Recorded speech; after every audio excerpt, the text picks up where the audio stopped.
n'y a-t-il pas aujourd'hui une reprise philosophique de la démarche Chan, de la démarche zen, d'une autre façon, hein.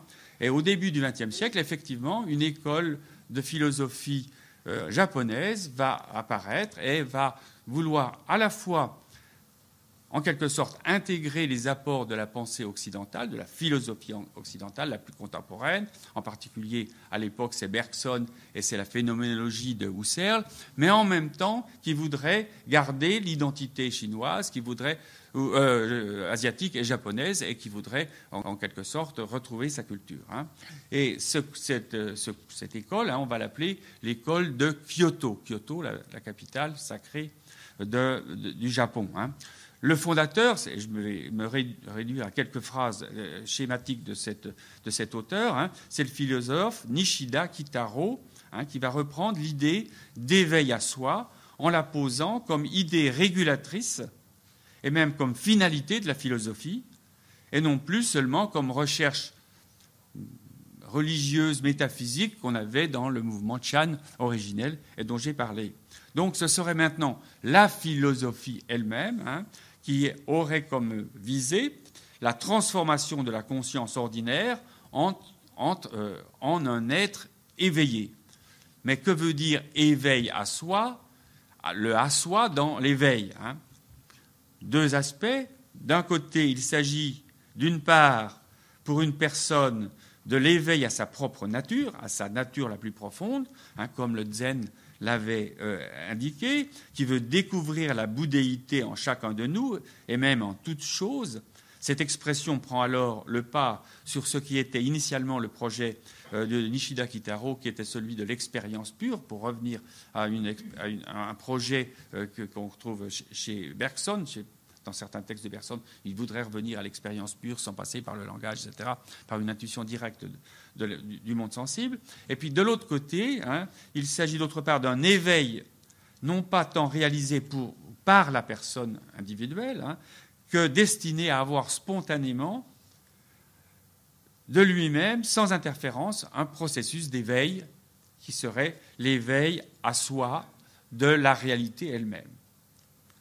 Donc, ce projet va rentrer dans un certain nombre de réflexions par Nishida Kitaro, et je ne vais pas rentrer dans les détails, mais il va se donner quelques conditions. La première, c'est d'oublier tout ce qui était la pensée argumentative, par exemple, parce qu'au début, il a fait ses premiers travaux à partir de la pensée kantienne, puis il va considérer que la deuxième condition, c'est que ce soit une expérience sans distance, que ce soit une expérience vécue, qu'elle passe par une vision directe.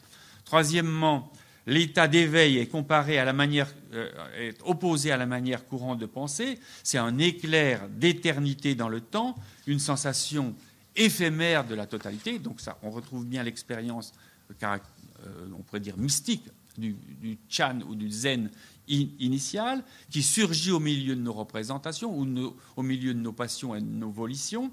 Donc c'est la découverte des choses elles-mêmes telles qu'elles doivent être et non pas telles que nous en avons l'expérience ou empirique ou scientifique.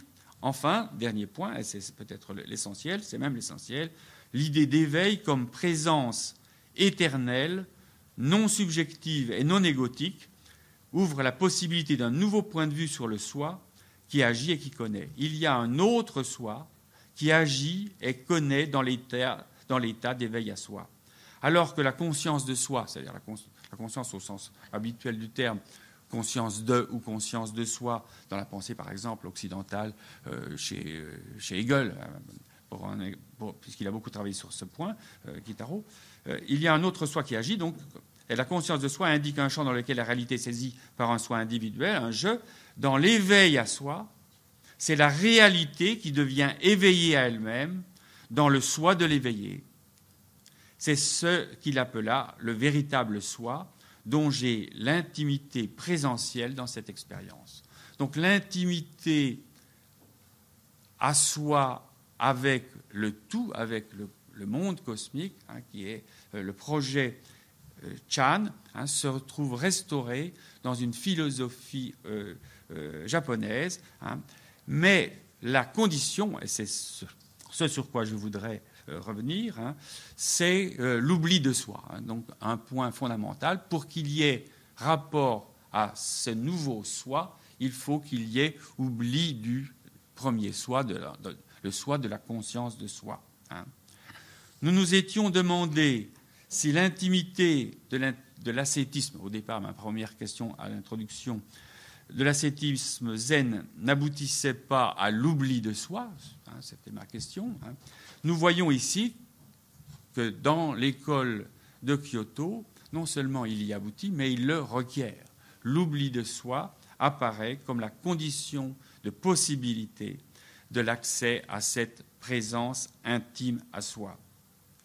La méditation transcendantale, si on l'appelle ainsi, est-elle un chemin qui mène à l'indifférence de la condition humaine, à ses espoirs? Nishida l'affirme. La vraie personnalité, dit-il, c'est l'oubli de ses espoirs et l'indifférence à soi. Alors, est-ce que ça peut être encore une philosophie si on oublie les espoirs, s'il n'y a plus d'espoir, s'il n'y a plus de projet d'action, s'il n'y a plus de souci de soi et d'autrui? Est-ce que ce n'est pas la fin de la philosophie comme sagesse?